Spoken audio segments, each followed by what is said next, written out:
प्यारे बच्चों नमस्कार। मैं हूं रोशन और आप देख रहे हैं टीएमआर संस्कृति विद्यापीठ। आज की इस क्लास में हम लोग एक्सरसाइज 9.1 का सबसे लास्ट क्वेश्चन को देख रहे हैं।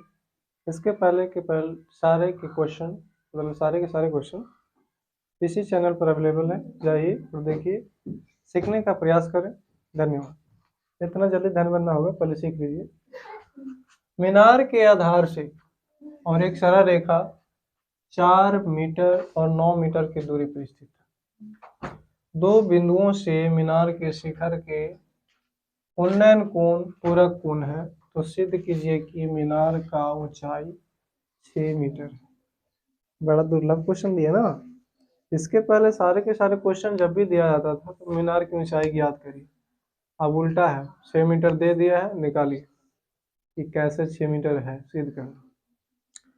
क्वेश्चन कुछ भी है नहीं जितना कि आपको देखकर डर लग रहा है। 2 मार्कर की जरूरत है। एक और मार्कर लाइए या पेन लो। सपोज डेट हमारा मीनार है और ये हमारी रेखा, ठीक है। मीनार के बाद बिंदु से एक रेखा है, ठीक है। इस रेखा पर 2 बिंदु ऐसा स्थित है, मान लो यहाँ पर है और एक यहाँ पर। फिगर के अकॉर्डिंग ये सी और ये डी है। ये दोनों को मिलाने के बाद ये शिखर इसका है। इस शिखर से उन्नयन कोण पूरक कोण है। पूरक कोण बोले तो जिन दो कोणों का योग 90 डिग्री हो। तो अगर हम इसको थीटा मानते हैं तो ऑब्वियसली दूसरा 90 माइनस थीटा होगा। क्यों? ताकि दोनों को जोड़ने के बाद हमारा 90 मिल जाए। आ रही है समझ में? तो यहाँ से अगर हम इसको ये कोण उन्नयन कोण थीटा मानते हैं और ये उन्नयन कोण को 90 माइनस थीटा करना ही पड़ेगा, क्योंकि दोनों को जोड़ने के बाद हमारा कितना होना चाहिए? 90 डिग्री होना चाहिए। पहला है 4 मीटर की दूरी पर और दूसरा है 9 मीटर की दूरी पर। अब ये भी समझिए हमको मिल ही गया है। कितना? 6 मीटर। ऊंचाई कितना इसका है? 6 मीटर। पर ये मिला हुआ होकर भी नहीं मिला है, क्योंकि ये निकालना आपको। आई समझ में? चलिए देखते हैं इधर। तो सबसे पहले ये हमारा मीनार है और जैसा कि हमने बताया कि एक बिंदु सी है और दूसरा बिंदु डी है। अब इसको कैसे कह सकते हैं कि 90 माइनस थीटा हो जाएगा? अगर हम इसको थीटा माने, क्या माने? थीटा, तो ऑब्वियसली उन्नयन कोण नहीं, सॉरी, इसको बोलते हैं एकांतर कोण। क्या बोलते हैं?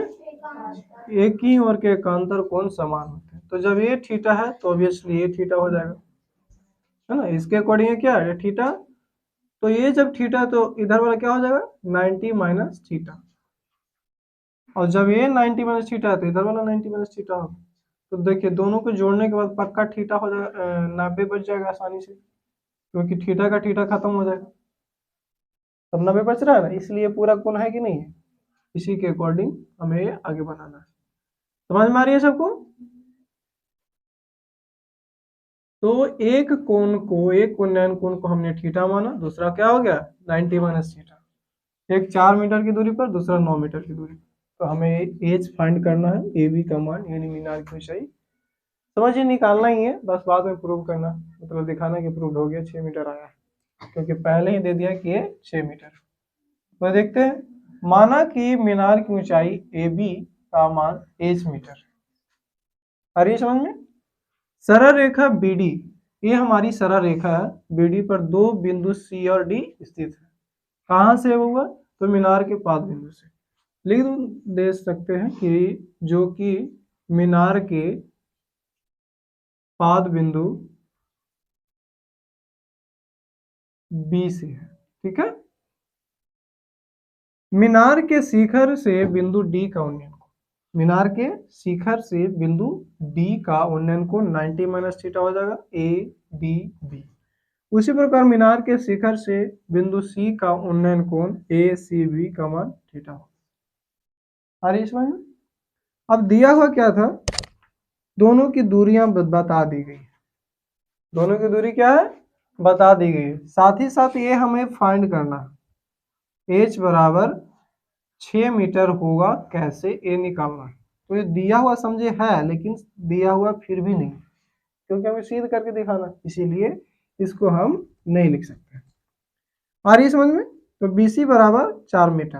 हाँ, डायरेक्ट लिख सकते हैं कि सिद्ध करना है कि H बराबर 6 मीटर आएगा। यहाँ पर लास्ट ऑप्शन में आप ये लिख सकते हैं कि सिद्ध करना है, क्या करना है हुआ, H बराबर 6 मीटर। ठीक है, उसके बाद इसमें डिफाइन कर सकते हैं। सिद्ध करना क्या है कि H का मान हमारा 6 मीटर। तो पहला त्रिभुज में चलते हैं समकोण ABC में, इसमें ABC में उसका उन्नयन कोण हमारा क्या है, थीटा। जब ये थीटा है तो इसके सामने का कोण होता है, सामने की भुजा होता है लंब, बाकी जो बचा वो आधार होती है। तो ये हमारा H हो गया लंब और ये हो गया 4 मीटर आधार। तो इसके अकॉर्डिंग, नाम के अकॉर्डिंग हो गया AB बटा BC। तो AB हमारा लंब, ये हो गया आधार, AB बटा BC। AB का मान हमने H माना और BC का मान 4 दिया हुआ। तो tan थीटा का मान आ गया H बटा 4 इज इक्वल टू 1 नहीं है, समीकरण 1 है। तो tan थीटा का मान H बटा 4 समीकरण 1 मान लिया। फिर दूसरे में समकोण त्रिभुज ABD में चलेंगे। A है, हाँ ABD, क्योंकि समकोण वाला इसलिए बीच में D आएगा, सॉरी B आएगा। तो इसके अकॉर्डिंग थीटा का मान 90 यानी कोण का मान 90 माइनस थीटा है। तो बस कोण के सामने वाला फिर से लंब वही होगा और आधार यहाँ से लेकर यहाँ तक पूरा का पूरा। ठीक है, तो tan 90 माइनस थीटा बराबर हो गया AB बटा BD लंब बटा आधार। अब 90 माइनस थीटा बराबर फॉर्मूला आपको पता है कि tan बदलता है कॉट में, कॉट बदलेगा tan में, साइन बदलेगा कॉस में और कॉस बदलेगा साइन में। उसी प्रकार सेक कॉसेक में और कॉसेक सेक में। अब क्या किए, समीकरण 2 इसको मान लिए, इतना जल्दी नहीं मान लेंगे, पहले इसको देख लेते हैं। tan 90 माइनस थीटा बराबर हो गया कॉट थीटा, बाकी AB बटा BD यही है। AB का मान हमें H माना है और BD का मान दिया हुआ था दूरी, दूसरी बिंदु की दूरी कितना था, 9 मीटर। ठीक है, तो इसको हमने सेकंड समीकरण, सेकंड इक्वेशन को मान लिया। अब देखिए, हमको पता है कि tan थीटा और cot थीटा को गुना करने पर एक आएगा, क्योंकि हमको tan थीटा और cot थीटा की जरूरत नहीं है, हमको क्या दिखना चाहिए, H दिखना चाहिए। तो ये दोनों तो डिजिट है, इससे कोई फर्क नहीं पड़ेगा, फर्क पड़ रहा है हमको इससे। तो ये हमें पता है कि tan थीटा और cot थीटा का गुणनफल हमेशा 1 के बराबर होता है। तो जब 1 के बराबर होगा तो फिर ऑब्वियसली हम मल्टीप्लीकेशन करके हटा सकते हैं। तो क्या किए, दोनों को एक दूसरे के साथ गुना कर दिए, समीकरण 1 को 2 से। तो लेफ्ट साइड वाला लेफ्ट साइड से गुना हुआ, राइट साइड वाला राइट साइड से गुना होगा, इसलिए tan थीटा cot थीटा से गुना हो गया, इसलिए tan थीटा गुना cot थीटा लिखा। अब इधर वाला जो राइट साइड में है वो राइट साइड से गुना होगा, यानी H बटा 4 multiply by H by 9, H बटा 4 को H बटा 9 से गुना कर दिया।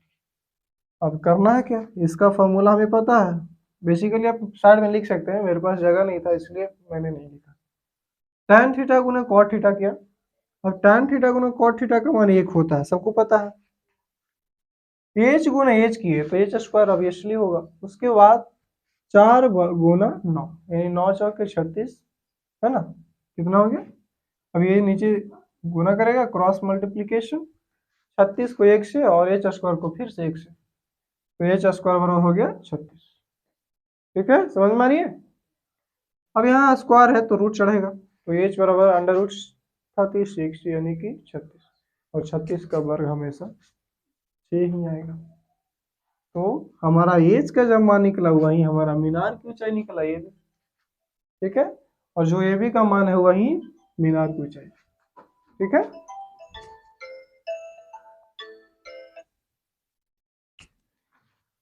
चलिए, आशा है कि समझ में आ रही होगी। इसी के साथ हमारा 9.1 को अलविदा कहने का समय आ गया, अर्थात समझ ही रहे क्या, 9.1 का समाप्त आज हो चुका है क्वेश्चन।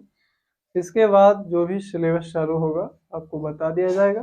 तब तक के लिए जुड़े रहें, देखते रहें, सीखते रहें, और दोस्तों के साथ शेयर तभी करें जब आपको समझ में आए। धन्यवाद, मिलते हैं अगले क्वेश्चन में। जय हिंद, जय भारत।